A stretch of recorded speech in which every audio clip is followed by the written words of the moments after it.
पुण्यात पावसामुळे दुसरा बळी गेलाय। रिक्षावर झाड पडल्यामुळे रिक्षातील एका महिलेचा मृत्यू झालाय।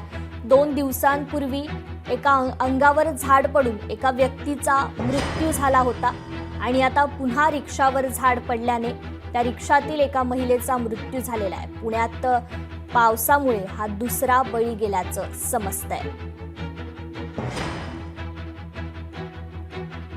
तर पुण्यात पावसामुळे दुसरा बळी गेलेला आहे। रिक्षावर झाड पडल्यामुळे त्या रिक्षातील एका महिलेचा मृत्यू झालाय। 2 दिवसांपूर्वी देखील अशीच एक घटना घडली होती। अंगावर झाड पडून एका व्यक्तीचा मृत्यू झाला होता आणि आता 2 दिवसांनंतर पुन्हा एक बळी गेलेला आहे।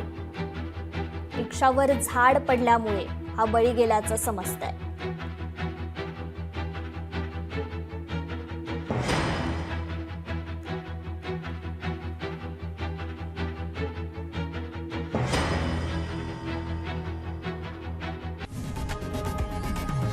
लोकशाही मराठी ऐका, पहा, जागरूक रहा।